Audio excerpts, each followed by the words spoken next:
aking mga kabata.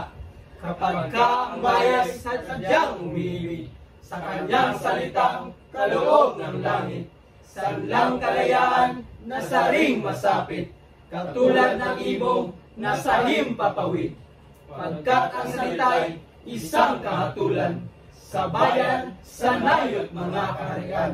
At ang isang tao'y katulad, kabagay ng limang likha buong kalayaan. Ang hindi magmahal sa kanyang salita, mahigit sa hayop at bansang isda.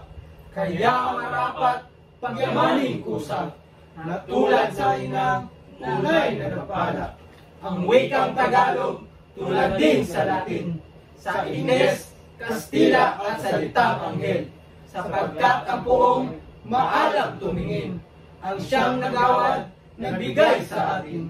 Ang salita natin, din sa iba, na may alpabeto at sariling letra, na kaya'y nawalay, dinatdan ng sigwa, ang lunday sa lawa, noong dakong una. As a student, I realized that I must value and love my own language because this is where we get to know who we really are. Sa aking mga kabata, serve as a powerful reminder of the importance of language in shaping national identity, preserving cultural heritage, and fostering a sense of unity among people. As a marine student, I know that there are a lot of countries that I will visit and there are a lot of people who speak different languages, but my own language must be not forgotten. Language is a symbol of who you are and where you belong, so as Filipinos, we must preserve and enrich the Filipino language. In the poem sa aking mga kabata by Rizal, he showcases his deep understanding of Filipino culture and expresses concern for the future of the nation.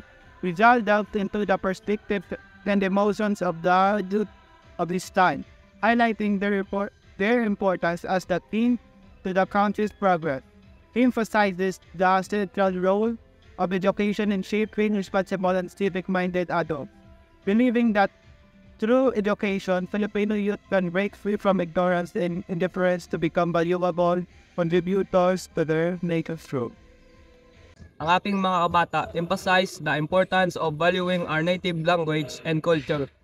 Rizal urged young people to take pride in their heritage as they are future of the nation. He believes education in our language helps us understand our culture better. The poem teaches that by preserving and cherishing our language and tradition, we can shape a better future for our country. Where we recognize its enduring message, language is not just a communication tool, but a repository of people's history, traditions, and identity.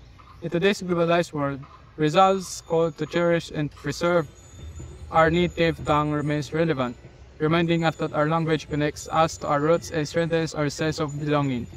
The poem is a powerful reminder of the importance of cultural preservation and the enduring value of our linguistic heritage. Sa aking mga kabata, Rizal emphasizes the importance of language in a nation's identity and freedom, a testament to his lifelong advocacy for Filipino independence from colonial rule.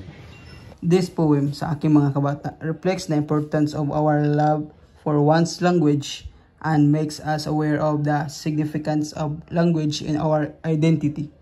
It emphasizes that there is one person who sacrifices his life to give freedom to our nation. He fights for us, he fights for our rights, and he also makes us proud of our own language. Rizal emphasizes the value of the Filipino language, saying that wherever we go, we must carry this language with us, only predicting that we are true Filipinos. Like a bird, no matter where he lands, his chirping continues.